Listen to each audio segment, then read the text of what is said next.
Hi, I'm I'm the co-founder of Civic Hall. I am really excited that our first really official Civic Hall event since we were in beta all of January is to have Tom Steinberg here to talk with us about the goods and the bads and the uglies, if you will, of civic tech. There's probably nobody I know who has been engaged in this field longer. I dare say that mySociety, the organization that started in 2003, is the world's oldest civic hacking organization, though Tom will probably correct me if I'm wrong. But he started mySociety in 2003. They have done the most valuable and influential democracy and transparency sites in the UK, sites like They Work For You, Fix My Street. For a number of years, he also has provided advice to the British government, both the Labour and Conservative governments. He worked on something called the Power of Information Review. Under his leadership, mySociety has now grown to be a transnational organization that has built partnerships with other civic hacking groups around the world. And the most important transnational federation they've created is something called Populous, which is basically the idea is to build reusable code that civic hackers can use to open up their governments wherever they are. Is that a fair description, Tom? So I thought we'd start and let Tom sort of provoke us a little bit with some opening thoughts. If necessary, I'll jump in and jab him sideways a little bit further. But the idea here is to really have a conversation, and this is really a great chance, to learn from one of our sort of veterans in the field. Tom Steinberg.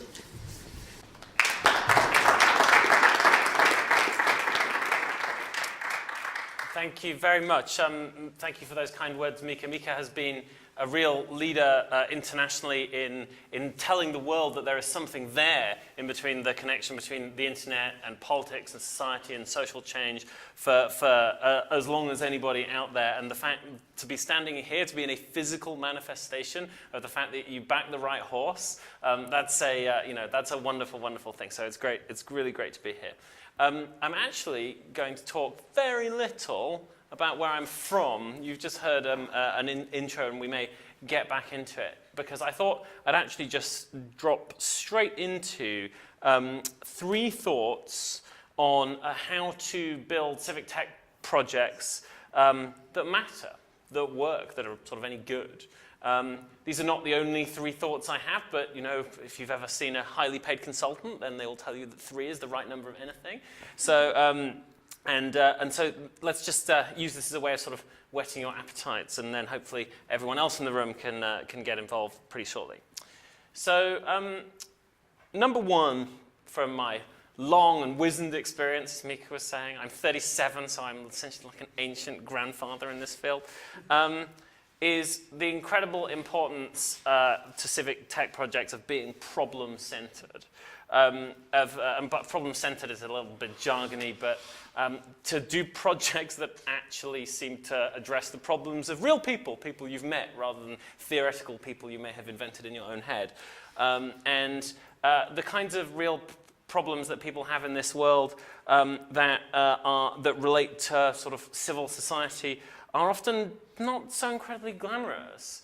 They can be downright grimy. So the massive kind of growth of Nextdoor here in the US, which hasn't actually come anywhere else in the world, I think, yet, is essentially down to the fact that knowing whether or not there are dangerous people outside my house is the kind of real problem that real people have, right? Or in a more long-term way, the question of whether there are lots of people running around who frighten me, whether that might push down my house price, a different kind of problem. But it doesn't take a lot of words, it doesn't take a lot of time to describe why you might be concerned about burglars running up and down your street, right? In another sense, I'm sure you're all familiar with SeeClickFix and other kind of pothole fixing sites. We We run one of the oldest ones of these called Fix My Street that was mentioned before. Again, it doesn't take a massive amount to work out what is the problem that a website called Fix My Street might solve, right? It's the opposite of like being a Generation Xer talking to your parents about your job where you really can't explain it and it all takes a lot of words. And these things, they can be that are very, very specific needs. They can vary a lot due to cultural and political context, but they can still be really simple. So in Ukraine, we have a good partner group who have taken the technology that we built, a system called Alavateli for running websites that are all about freedom of information. They are essentially, these websites are chisels for chiseling information out of bits of government when they have things that you need to know and they're not giving them to you. This essentially is a chisel that you can use. And why on earth might a group of revolutionaries connected with the Maidan group, why might they be interested in what's going on inside the Ukrainian government or what went on inside the Ukrainian government? Again, it's not very complicated. It's because it's like the question of what just happened is like the most important question going on, along with what's going to happen next week.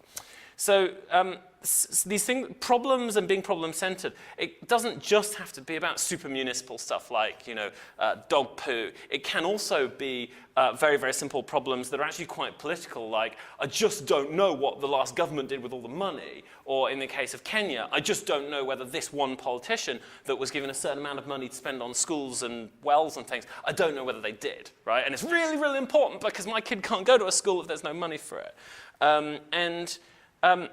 What's the converse of being not problem-centered? Well, Mika was saying before that one thing that he liked about me was that I would occasionally be frank about things that weren't so good. The civic tech world, the digital democracy world, it has a pretty kind of awful history of projects where you can't sum up what the problem is in a sentence, right? Where the problem is something a bit like the following, which is to say, people are very disempowered and they're very disengaged and politics is broken and government is, finding it hard to adapt to the internet and we don't have enough power and connection and so here's my app, right? That idea that a problem that is very big, that the problem that everything is effed is that's not a brilliant kind of a problem to build a product around. Whereas something more like that street light in my road is broken, that's a much kind of better class of problem, or the more political versions I mentioned before. But number one, with basically no exceptions in the kind of recommendations, is definitely be problem-centered. The second recommendation is going to sound quite like the first one, but is subtly different, which is be narrow. Be narrow, and what I mean by narrow is have a super laser-like focus when you pick your problem. So possibly, maybe my absolutely favorite civic tech project in the whole of the United States is the snow plowing project that started in Chicago. Some of you might be familiar. It takes city data on where the snow plows are, but it makes a historic map of where they've been, because the crucial thing you need to know about snow plows is where they went. Because where they went is where you can go. And they took the data. The data was all collected by the government, but a group of essentially volunteers, now a little consultancy. They took this data, they saw the problem was, I'm trapped. And they built a thing that was so narrow they could ship it incredibly quickly. They could ship it in a matter of hours, but it still offered some value. It didn't have a whole load of features, but the features it had were the right features, and it had no other features. In the case of that may sound kind of easy because it's sort of municipal, but I think there's examples in the much more sort of political end of the civic tech universe. The German Parliament Watch website, this is a site, it's a parliamentary monitoring site. It's a bit like several sites in the US like GovTrack. But Parliament Watch in Germany, or Abgeordnetenwatch, if any of you want to Google it, it's one word, that is a site that has plenty of features, but really the one that's completely dominant is the Ask Your Politicians Questions feature. They work really hard on it. It's by far the most important thing. It's where all the traffic comes from.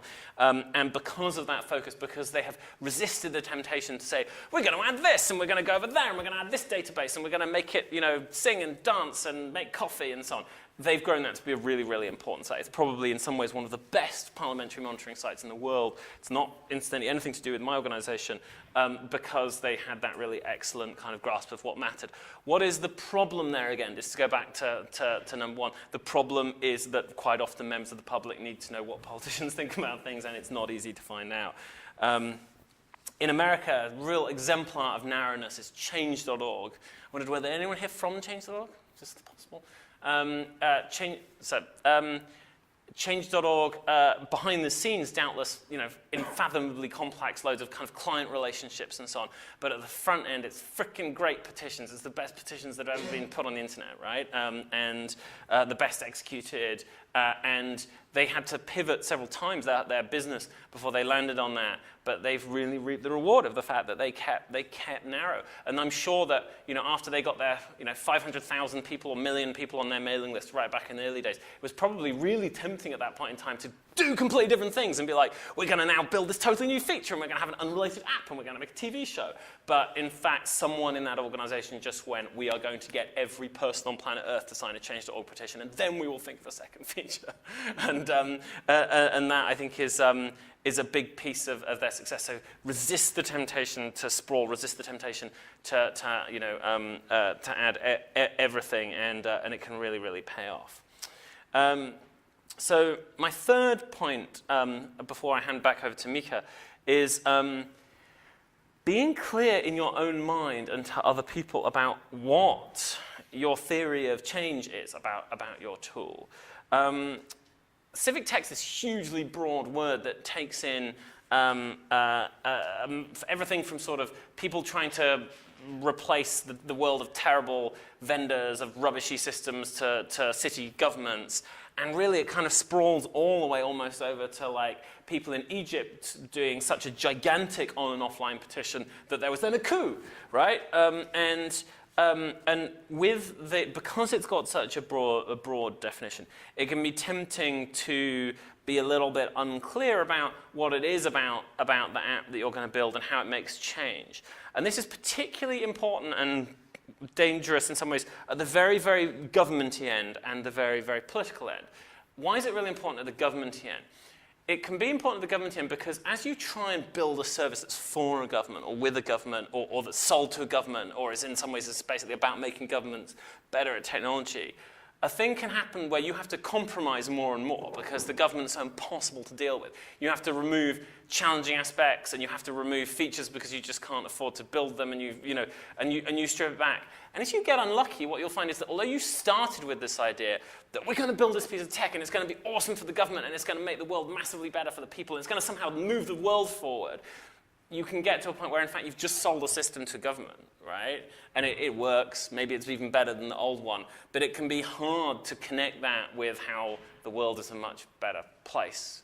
And that's a trajectory that is very forgivable if you go on that. If you start with these aspirations and they pull back, because that's the nature of dealing with governments. But it can also be hard to be clear about and to stick to a theory of change in the hyper-political end of the scale, where you say, we are the five-star movement in Italy, and the five-star movement has over 120 members of parliament and really was a movement that came together largely online. And you can build technologies that are about those people having massive votes on things and so on. Again, you can, as you go through the process of building and dealing with customer support and making it work and keeping this server up, it can be quite easy to find that you can no longer quite remember exactly how it was that this massive forum full of people talking about stuff was going to change the world, or was going to change Italy. So I recommend that when you're in the early days of your projects, when it's so easy to become really, really focused on the question of, can we ship it? Do we have the time? Do we have the tech? Can we market it? Will anyone pay any attention to it? At that point in time, it's really, really worth taking time out to go to people and go, let's imagine for a second that it worked, that the product worked in the way that we're talking about. Let's imagine that, our app does get installed by like 1 million people, and we get into that 1% of projects where everything is going brilliantly. Let's now game in our minds the question of how does the change that we were looking for happen?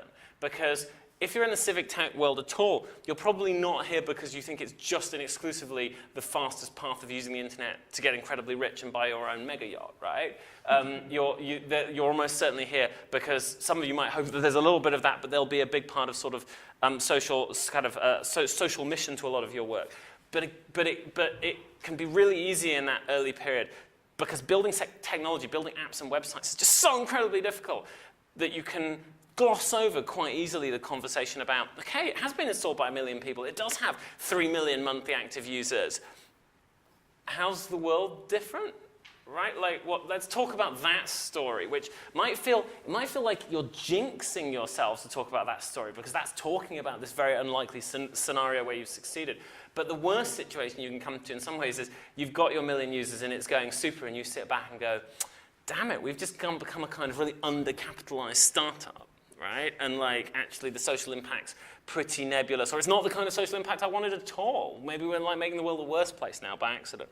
So in the early days, dare to have those conversations and crucially have them outside of your organization, have them outside of your friend group. Use a forum like this to go to people and say, so, you know, my app for X, like, let's really talk about, you know, after it has started working, why are the politicians going to behave differently? Why are the public servants going to behave differently? Why are the shoppers going to buy or boycott different things? Why are, you know, the structures of power in this place or this organization or this city or this world going to shift? Have those conversations nice and early, and you might realize that actually you didn't need to worry about shipping the product you thought you were going to, but you did need to worry about shipping a different one.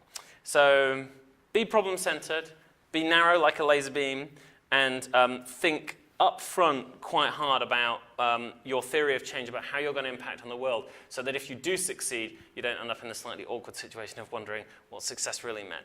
So that's my kind of opening spiel. And now Mika will ask me why you should believe it. Oh, well, all right. I'm going to use the moderator's privilege and ask Tom one follow-up question and then one provocation. The follow-up question is, so talk about your theory of change at mySociety, and maybe pick one or two of your signature projects and unpack them, whether it's they work for you or a more recent project. Let's hear how that actually has played out for you.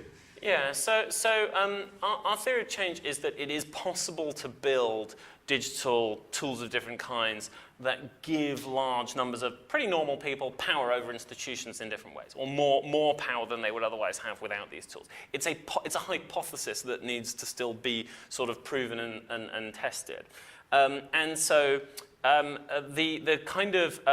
example here would be that by building a website that means it's easy to find out everything that politicians say, all the speeches they give, and everything that they vote on, translated from sort of impenetrable legalese into sort of relatively easy language, that the people who use that site, the members of the public, that those people will in some way become more powerful in relation to their to the politicians that represent them.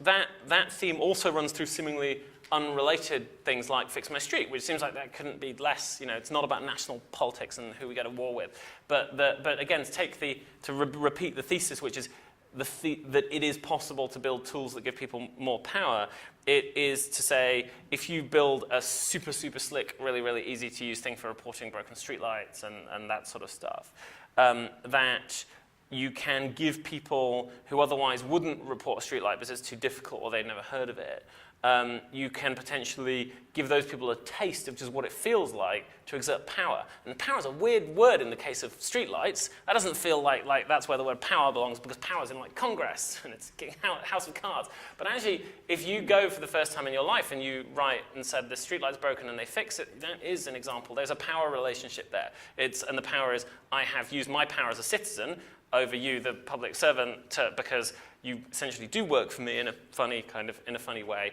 and the power is being delivered in the most incredibly mundane way, which is like a message is going saying, please do this thing. It's very important, interestingly, to say please. The statistics suggest if you don't say please, then you are you're statistically less likely to have your problem fixed.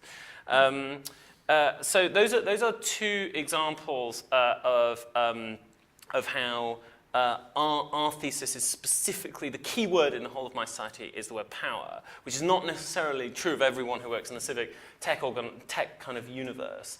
But those kinds of mechanisms are what we try and help groups in other countries do now. And it's worth reiterating that while we started as a British group, about 80% of our work is now with partners in other countries. So the question really is, can a site that contains lots of information on South African politicians, can that help people in South Africa to decide whether or not they want to vote for people at the next time, or whether or not they're going to nag them tomorrow? Or the great example that my colleague Paul always uses from Kenya, where we helped another organization build a site that contained lots of information on things called community development funds, which is where a politician is given some money that they can spend absolutely directly into their local community. It doesn't exist in a lot of countries because it's a bit dodgy. And it turned out that a bunch of this money kind of had gone missing, unsurprisingly, and we had stories where sort of village elder equivalents had gone around the time of the election, taking essentially printouts of these fairly simple pages going, lots of money went missing, and essentially went, well, we really run things around here, not really the politicians. You're not going to be standing again. You're just not. Just don't turn up, right? And that is, the power mechanism is multi-stage there, from data gathering to a website to printout to waving it in one's face. But nevertheless, power and power transfer is the common theme in what we do. Great. So just a comment, which is that you're in New York, and actually we do have things like what you just described, the sort of community service funds, the member accounts, I think they're called. Member items. Member items, thank you. Yes, we have all kinds of dodgy ways for our elected officials to spend money on whatever they feel like. The question I was going to ask you, and then we'll open it up, is what should we be asking of government in the age of the connected citizen? Something close to 90% of Americans are now on Facebook, or 80% of Americans, and the degree of usage of all these connection technologies is quite high. So while it's true that civic hackers and civic techies can make tools and platforms that try to engage government, what should we be expecting of government? I actually wanted to read you a quote from our CTO, Megan Smith, the White House's new CTO, who is leading this new US digital service, which is modeled on the digital service in the UK, which has done a whole bunch of things to try to modernize how the British government delivers service to the public there. She said, "We're the country that created Amazon, we're the country that created Facebook and Twitter and created the internet. Why shouldn't the websites and the mobile services and the way we do customer service with the American people from the government, why shouldn't it be that good?" So my question is, what do you think of that vision? And should we be just expecting great customer service from the government, or is there something more that you'd like to see that the civic tech movement maybe has to put on the table? Yeah, so above and beyond everything else, there's one thing we have to ask from our governments in relation to this, which is they have to hire competent people, right? And there is no number two thing, right? Like, at least not yet. Once they do number one, we can explore a massive world of other possibilities. But until then, all the other things, hey, do this, do that, do the other. If you don't have the good people, then that is a waste of time. That is like literally bothering writing it down, bothering putting it in a talk, bothering writing about it in a newspaper. It's not worthwhile. The example I give of trying to give good technology ideas to a lot of governments at the moment is like giving a recipe to a dog. Right? The recipe can be really good. It can be a really excellent recipe. The dog can be a really, really great dog, right? Really, really fantastic. But you give it, and guess what? Or either it just ignores the recipe, or maybe it eats the recipe, and you don't get anything. You certainly don't get dinner, right? If you do that, who do you have to blame? You blame the dog? Not unless you're an exceptionally cruel person, right? You have to say, I know it's just a dog. It's wonderful. It makes me happy in many, many ways. It's very important. I wouldn't want to live without it. But it's just not a kind of thing that can use a recipe, right? In the same way, most governments, large and small, in most countries in the world right now, are not kinds of things that can use good tech ideas. right? So at some point, we're at a really brilliantly simple phase. We're at a wonderfully simple phase because there's only one thing to ask, right? And so that's great because life is so complicated normally, but this is quite simple. But what do you do once you have begun to succeed in that? Once you do have a few people? I have one kind of really important kind of suggestion here, which is you have to ask things. So you've replaced your dog with a chef, right? And you have to ask for things that are not just negative, right? So a huge majority of all the words, all the ink, all the digital ink that is spilt in the whole world at the moment about governments and technology is essentially negative. Don't spy on us. Don't misregulate our internets. Don't screw up like healthcare.gov. Like they're all like don't, right? And that's really important. But and actually, in some ways, for the first 10 years after you have hired your chef, maybe that's all the chef can do is day in, day out. They just they clean the larder, they cook basic things, and that's entirely legitimate and it's okay. But it's an exceptionally thin vision, right? The idea that we'll have, after this is all over, we'll have all the same services, all of them that our grandparents had, but they'll be at the mouse click, right? That's a bit weak when in a world where we've got like Facebook, which has changed social relations and kind of changed expectations about what's normal, or something like Bitcoin that like really changes the very question of what is money and so on. The idea that the question of what is government is it will be exactly what your grandparents had, except it will have a beautiful web interface. And so I would say that for those of you in this room who are interested in this field, the bold thing to ask right now is, when you're not having to fight all the fights around stuff like privacy and Snowden and neutrality and stuff, is to take a little time and just ask the question, which seems unimaginable right now, which is, what could they do that has never existed before? What could they, what is the possibility of public service that is not just replicating what was around 100 years ago? I think for people with the kind of skill set in this room, particularly that's a kind of burden on your shoulders, because let's go back to the government being just like a dog. Very nice dog. I love dogs, like the government quite a lot. But it's not at all in a position to begin this conversation, so you have to. Great. Well, let's open it up. There's a wonderful mix of makers and thinkers and doers here in the room, and I'm sure folks have questions or comments. So raise your hand, and I'll do my best to call on people as I see them. Go ahead. Just say who you are and where you're from, if you would. Jerry Pesner. I'm from around here, but not much longer. This is How vague? Yeah, I'll explain in about 2 seconds. Let me know if this is a conversation we should have afterwards, but I'll ask. So I was just recently offered a job with the federal government in DC, working with the General Services Administration that will serve to improve the IT infrastructure of other government agencies. Some of this may be directly consumer-facing, some of it may not be. I don't know a lot of details yet. So given all this, apart from the obvious like data.gov or something like that, what are some of the key pressing needs for current government IT infrastructure that you think maybe I could help out with at some point? Is that a question for me or just actually for the room? Well, you're the man up there, so The room can answer it.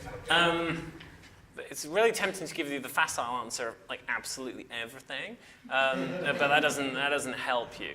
The way that the Government Digital Service approached that question was pretty simple. They were actually just to go, okay, there's only a few of us and the government is almost infinitely big. How do we do the most impressive things as fast as possible? And that meant going to the things that just had loads of users, right? It meant going to the web page where you go apply to pay to license your car, right? So you're legally allowed to drive it, or the page you go to apply for a driving license.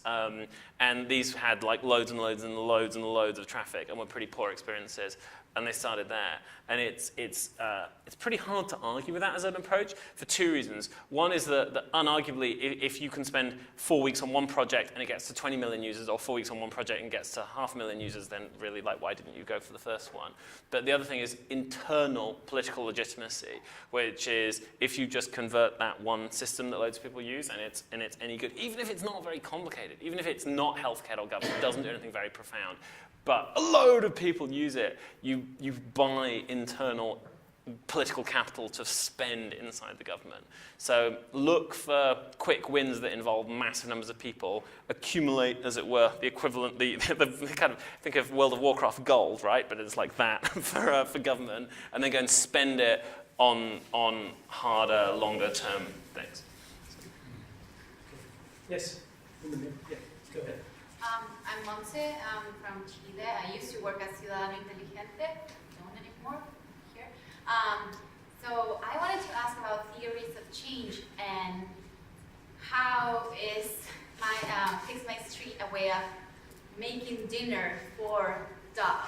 So how do you make, is it part of your theory of change, doing what the government should be doing until they pick it up, or until when?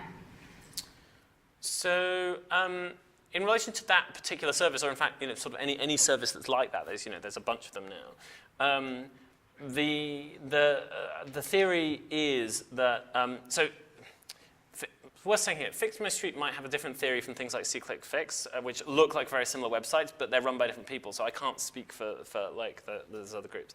But my idea of why it's a social project rather than merely a government efficiency project is because it seemed like a great way of training a lot of people who had absolutely no experience of asking the government for anything to know what it felt like to ask the government for anything, right? And by ask for anything, I don't mean like ask for a passport or a driving license. I mean ask for something that is the government's not offering, right? Like that's not, it's not like school place. You're not like expected to go and get it, and if you don't put your kid in school, you get locked up.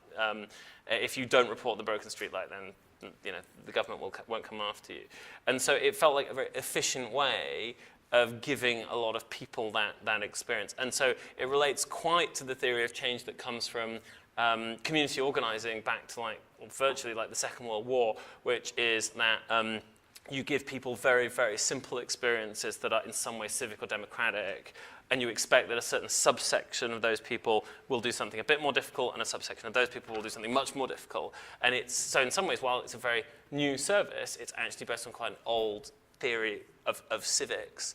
And that's the one that particular project happens to be based on. Okay. There's another question over here. Oh, Dan, go ahead. Hi, Daniel Latore. I think for a lot of us, increasingly, if not already, user-centered design, human-centered design, where in the civic context, it's like community-centered design, is like the new normal. Like that's just how you make a good product.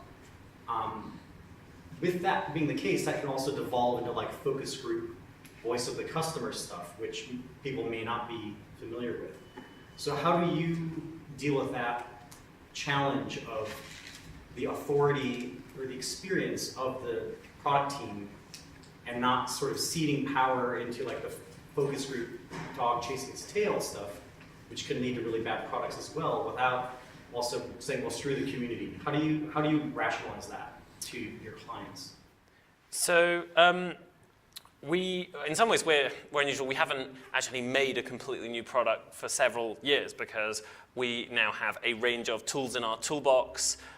There's several of them. In some ways, we could easily be 3 or 4 different organizations running 3 or 4 different products. And so actually that phase, in our case, is like years past. And it happened in an era, in fact, in which it wasn't at all true that everyone did human-centered design. But it's sort of a historical footnote. But your question is relevant to to people here who might be doing it right now and today. I got to say, like, people who decide they're going to build a technology project, the possibility that those people will be so egoless that they will let the focus group choose everything. I've never seen that. Most people tend to be like, I have had the most clever idea in the history of both software and politics. And so actually, a really serious question is, have you actually seen that happen somewhere? Because if so, that is really interesting and quite surprising. Yeah, I mean, yeah, I've been in projects where there's a debate because the client, this is more like an urban planning kind of context, like so open urban planning. Here's something from a community discussion, and they latch on, voice of the customer, the classic pitfall of like, why don't we build, the sharks with laser beams? You have to then explain, well, just because that one person was really passionate, and it derails and sucks a lot of energy out. So there's those type of situations that come up. So maybe it's don't invite the client, but that doesn't work either. It seems to me like you have experience of the answer there, which is the delicate balancing act of, of trying to, keep, as it were, to explain to a client who possibly doesn't understand what good software design looks like, what to do. Our experience is a bit different because we weren't building for clients. We were just actually building, so that's why I feel like I don't have such a good things. I don't have such a good answer. I'm sorry. Yeah. So. Let's go to this side of the room. Yeah, over there. Hello, my name's Richard Jones. I'm going to kind of take issue with your conception of this, the power sharing is, the public servant and the citizen, and you have to take power away from the public servant and give it to the citizen. Because I would argue that an empowered public servant who's able to do their job is far more effective than an empowered citizen. I do a lot of teaching, a lot of work with city employees, and I find that many of them feel disempowered by a system that doesn't really reward their innovation. So those people that go into city government, much like us, people that want to do good, they're not getting into it to get rich, are stymied by a structure that doesn't support them, that doesn't give them training, doesn't give them tools. For instance, you talk about with streetlights being out or fix my street, things like that. Some of us were at the DOT data town hall here in New York City, and they were talking about the problem of one pothole generating hundreds of complaints, and that kind of stopping up the system, and they had no easy way to deconflict, so they could make sure things were being taken care of appropriately, because they're always in this reactive mode. And that's an issue of resources, that's an issue of culture, things like that. So in your experience, if you have any experience in this, this idea of empowering public servants to better do their job as opposed to just empowering citizens, what's your experience with that, and how do you feel about that?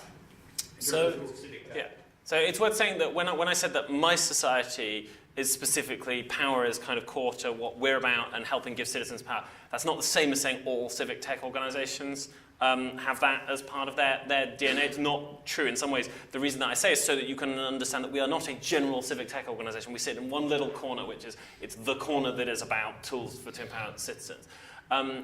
Public servants who can't do anything, where the bureaucracy around them strangles them, those people are clearly, they're in a terrible situation that is both bad for them and it's bad for the rest of the world. And I would say that organizations like Code for America are in a different part of the civic tech sector, and they really, really focus quite hard on that. However, the ever so slightly skeptical part of me goes that often in government, the only time that an ossified, broken bureaucracy gets changed is when there's some massive shock from the outside, right? If it's sufficiently broken. So it's, yeah. Can you give an example of that in your experience? So we run this massive freedom of information website in the UK, right? And I think it's fairly unarguable that the execution of freedom of information by officers, these are the civil servants who answer FOI requests. I think that has unarguably gone through stages of improvement. They've become better at it because there is this massive website that has 500,000 visits a month and 250,000 FOI requests on it. And that's an example of what I mean. And I think that in some cases, some of those people probably went into rooms with their superiors and said, we have to change the processes. And the superiors went, can't you not change the process? Can't you just leave it as it is? And I imagine that people probably went, no, like the pressure from outside is just basically too big now. But that is not to say that dedicated projects to release the potential in civil service are not worthwhile. They absolutely 100% are. And if some of you are working in that field, that is totally awesome. It just happens to not be what my society does. So. You had a question? I'm going to work my way back. Hi, Tom. My name is Paul Schreiber. I live in Brooklyn. I was going to ask a question about, how do you fix 311 and why is it broken? But then I thought, well, what's really going on there? And I think the better question is, how do you get politicians to care about fixing something like that? Because I've talked to staff in my council member's office, and they know it's broken. But what's going on is they're caring about potholes, and they're caring about homeless people, and they're caring about, shootings, and like all these things. And nobody's going to say, well, I voted for you because you fixed 311, right? Like, it's not something that, they don't have the right incentives to get these kind of things working. So how do we create those incentives, or how do we change the equation?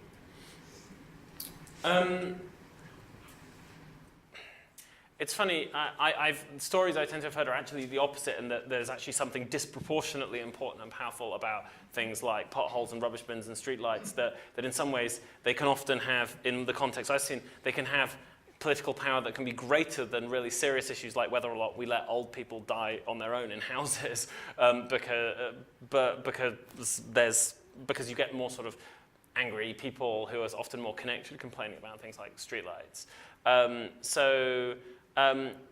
In my experience of running a site that is in this field, which might be a useful story here, for about the first 5 years we ran Fix My Street, governments by and large, they took in the problems and they fixed about 50% of them nationwide, but they just basically behaved like it didn't really exist, right? We didn't talk to us very much, and so that would mean, as you said, that they probably wasn't having a great sort of, there weren't big internal conversations about whether this was right or wrong. But by just persisting, by carrying on running it for a long, long, long time and opening doors and offering to talk to governments about it and to help them with it, today we have, I don't know, maybe a small percentage of all the local governments in Britain have now actually essentially adopted it, and that number will, I think, literally climb, probably over the next 20 years, it will probably climb up towards a majority. And the fact that they're even bothering at all, I think can come from the fact that a drip about something like 3-on-1 not working can indeed be not enough to change anything.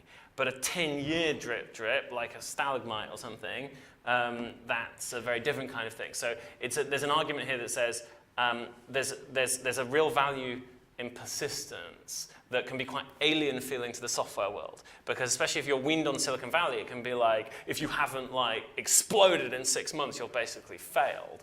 And that can be totally the wrong narrative when it comes to government, where literally the 6th year that you're running the website can be the first one in which the target group begins to notice and becomes affected by it. So. Hey Tom, Matt Steinberg. I love that you define your organization on the notion of power, because I think it separates it from some of the other stuff we're seeing in civic tech. And if you think of civic tech as a movement with values behind it, then, Code for America's page of principles of networks over hierarchies, that's something we want to instill in our government, in our civil society. But then, like you said, this whole thing could easily be appropriated by, the old government IT giants of the past. They could take all the nice design aesthetics and just have what your grandmother had, but available at a click or a tap. So how do we actually ensure that this movement does remain about changing power dynamics and actually instilling progressive values of progressive government, rather than just being a shinier, faster government IT industry? Yeah, and I really myself feel the temptation to compromise more and more. We're a social enterprise, we're a charity, we're a non-profit, we also have a subsidiary that does business, and that business sometimes does business with the government. And I know exactly what it feels like to be like, we built this website so that members of the public could really right? But then slowly, and then the government becomes interested, and then you build a version for the government. They're like, oh, can you just remove that feature? Can you just tone down that language? Can you just make it so it doesn't do that thing that holds us accountable, right? You can, there's no, as it were, massive conspiracy underway. If the conspiracy is anything, it's just the conspiracy of kind of crap, kind of contracting and procuring, right? But I said in my opening spiel that being super clear when you begin your project is super important, because if your theory of changes is strong and is really baked into the product, it's that much less likely that you can just slowly remove it. Because if it's really at the core of the product and it's really strong, it can never be stripped away, because if you strip it away, the product will just stop working, right? Whereas if it was always a little bit vague and it was always a bit hopeful and it was always a bit ephemeral, it'd be really, really easy to just turn it into an e-government efficiency tool that has essentially no social implication at all, except possibly for microscopically, influenced budgets, right? And so being clear at the early stage, and then actually a community like this that just asks honest questions, right? I wrote kind of a couple of different talks to come here tonight, and one of them was actually going to be about the need in this field for constructive criticism and peer review, because to be fair, there's not a lot of sectors in life, there's not a lot of aspects of life in which people are particularly good at constructive criticism. It tends to be either not at all, really vicious, right? But this field, as a nascent field, it's super, super important. When you see some people working at the other end of the office and you think their project's just like, it's kind of like 4 out of 10, but there's sort of something there, but it seems like they're missing it and it seems like they don't understand, then having the courage to tap them on the shoulder and say, we need to have like a chat. And there's someone in this room who I'm not going to mention, who I once wrote a very difficult email to, which was like, I just don't think this is working. It was incredibly painful. I don't know quite how I summed up the courage, and I've only done it a couple of times in my whole career. But the lack of that, the lack of those messages, those taps on the shoulder, those emails, that leads to a world in which we just get basically cheaper e-government with slightly different vendors, right? Whereas a world in which you go, hang on, your thing's spiraling away from the original objectives, or the original objectives aren't clear enough, they're not radical, as it will, or important enough in the first place. That can really help. Help build a world in which the tools kind of make more of a difference than just shaving $5,000 off some budget line. So if I can actually add a comment to that, because I have 2 very quick thoughts. The first one is, this is literally baked into the code of a site. So if you look at SeeClickFix, which is like Fix My Street, people can report problems. They get plugged right into the city's problem-solving machinery. A problem is not marked closed by the city worker. It's marked closed by the person who posted the problem. And they designed SeeClickFix so that the power rests in the hands of the person who said this is a problem, not the bureaucrat. And that's a deliberate design choice.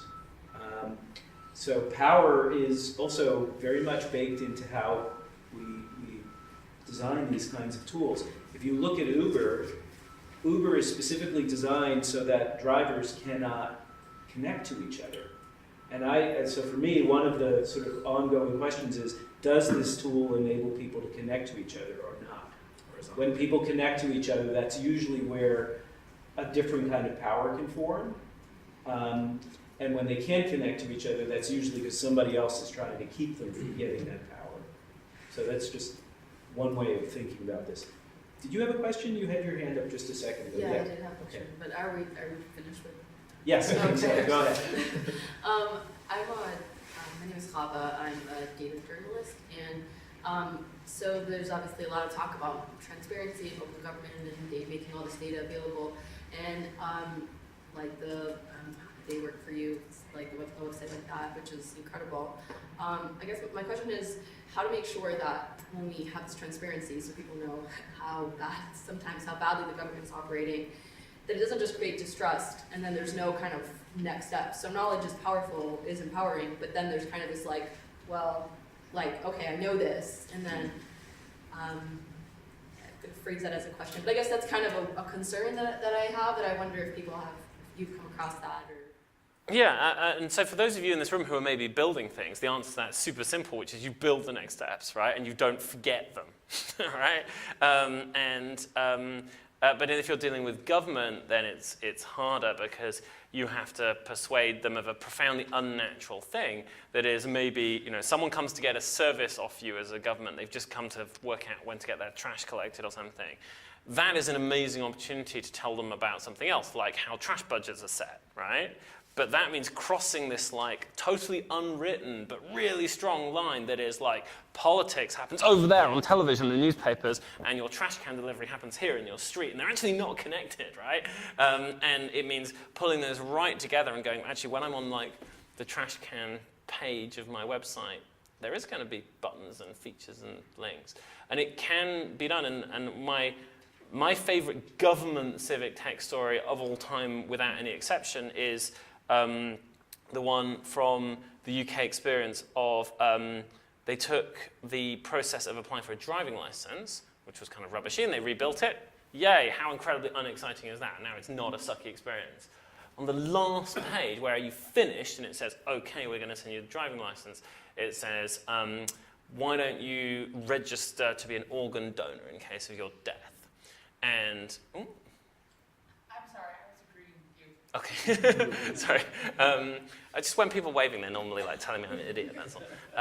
And the point about that is that the real world impact was enormous. They gained something like an additional 30,000 new sign-ups to this organ register every month that they ran it. So just the most, massive numbers.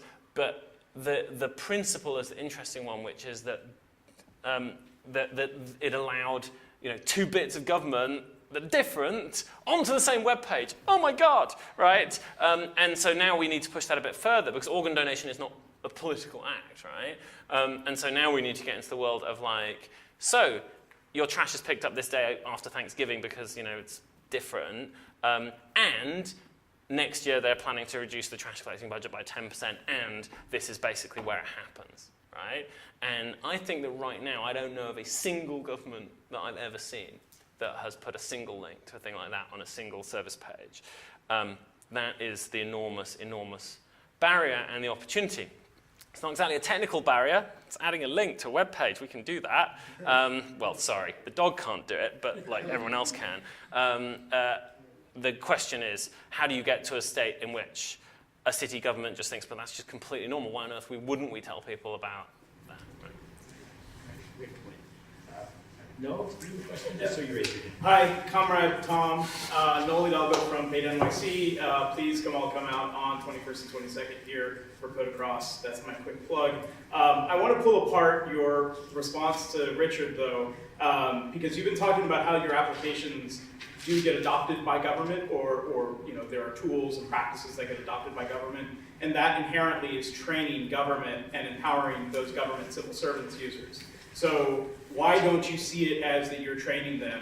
Why do you kind of come back and say that it's not part of your theory of change, but yet it seems to be part of your theory of change? Why are you arguing and saying that we're just here building tools and that's not part of the theory of change? Or maybe you can just clarify how you are training government users to do technology in the 21st century.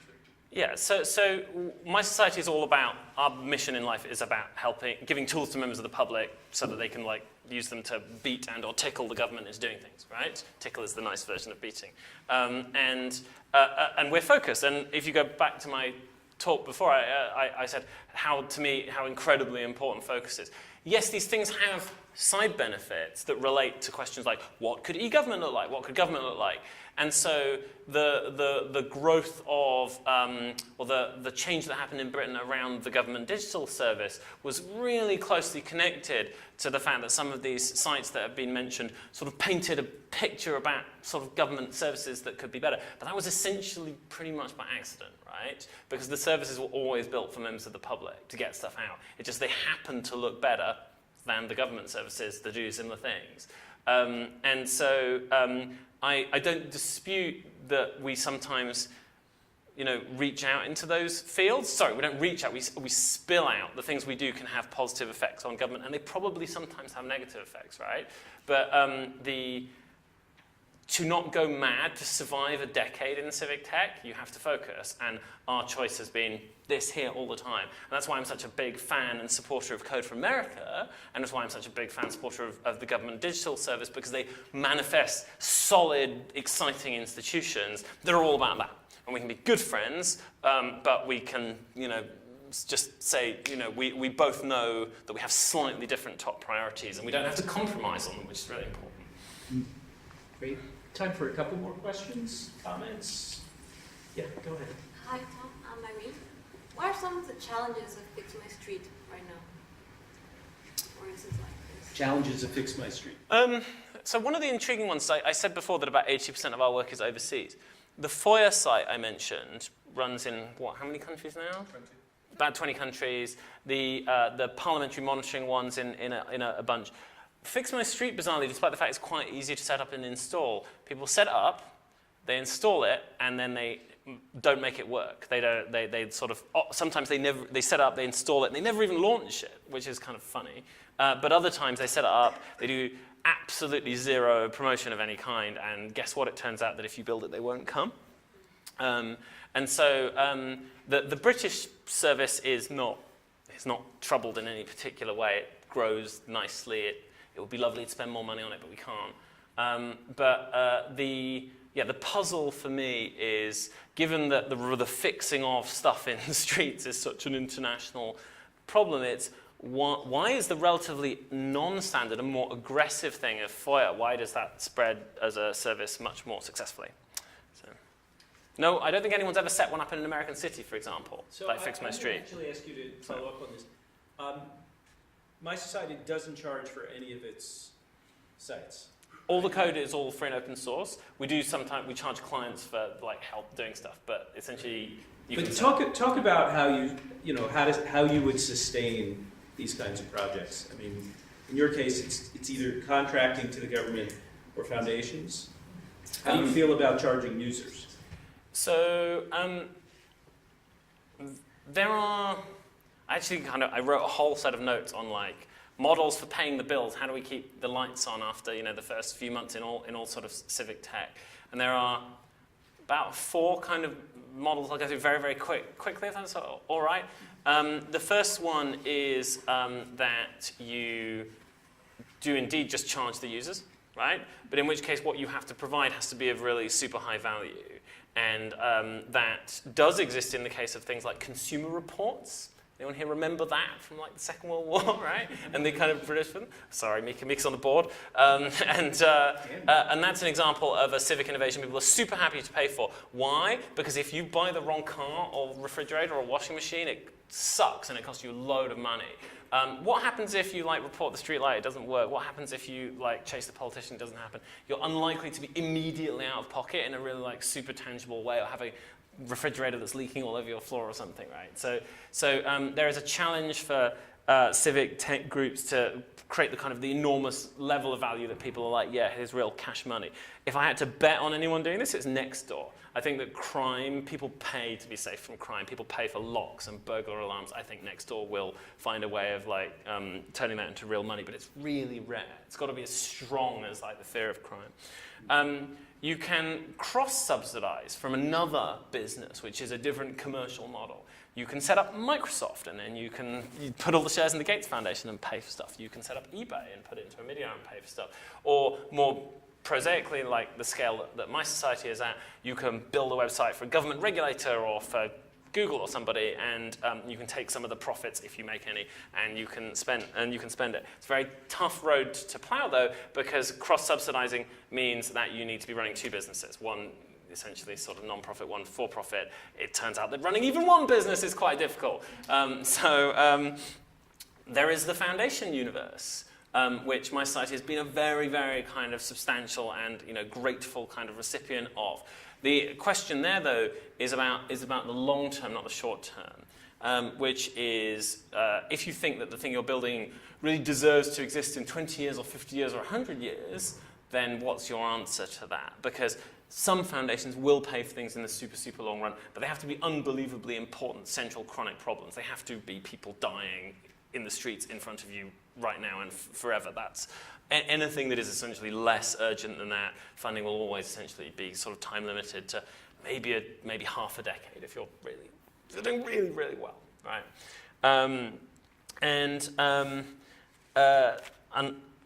The fourth one was government, which is at the point at which you become essentially a contractor and a builder to government. My main concern about that is exactly the one that we heard from the question before, which is the thing that can go wrong there is not that you go bankrupt so much, it's that you stop being a civic tech organization, basically. It's that you just become a vendor because you become like the people who know how to play the system, because otherwise you go bankrupt, right? The last option, which doesn't exist anywhere in the world yet, but is worth dropping in because I think it will exist somewhere, is the equivalent of public service media funding, which doesn't happen yet. But how does BBC News get paid for 100 years after its first broadcast? Well, because there's essentially a tax, right? That's just about that. Right now, I don't think anywhere in the world there is the equivalent of a truly kind of digital native public service organization, but I think there will be. Bad luck for you guys, there's no chance of being in America. right? But there may very well be interesting other parts of the world in which it happens, and when it does happen, there might be really interesting ripple effects. There might be projects that get started that you could go and work for, that you can contract for, even though you're here. So keep an eye out for that one. But the first 4 already exist. The last one is merely something to watch for in the next decade.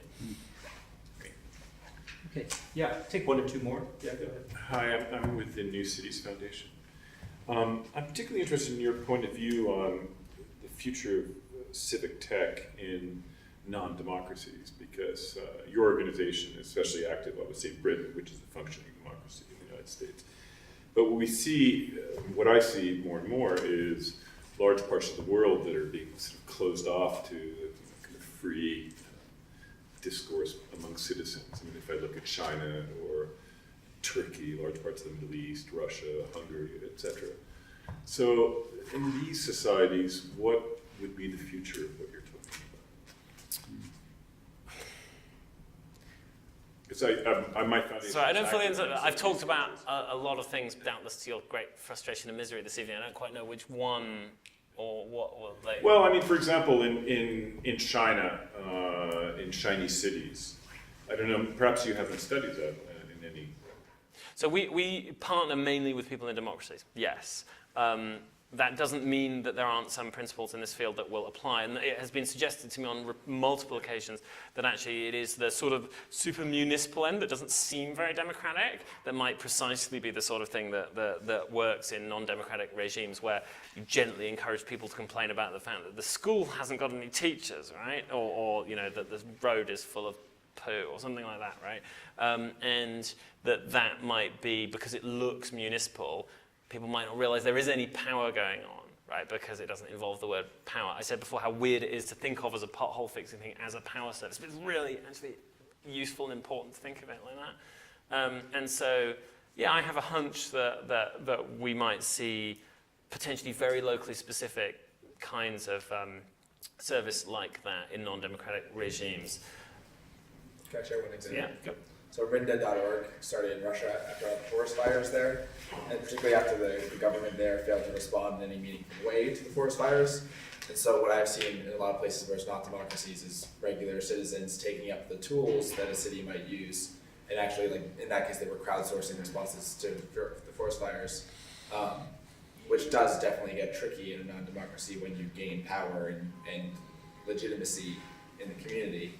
But at least at first, you see a very similar the same kind of hackers even here, setting up the tools in other places and getting some of the work done. But yeah, you definitely are going to run into opposition if you get too big or too powerful or too meaningful. Great. Any other questions? Give the room one last chance. No? Okay. Well, this has really been great, Tom. Thank you so much for joining us. You're always welcome here. We'll give you an honorary seat up front by a window. Thanks everybody for coming. We'll see you at our next event here at Civic Hall on the 19th with Mark Pesci, or otherwise just join us online. Thanks again. Thank you very much.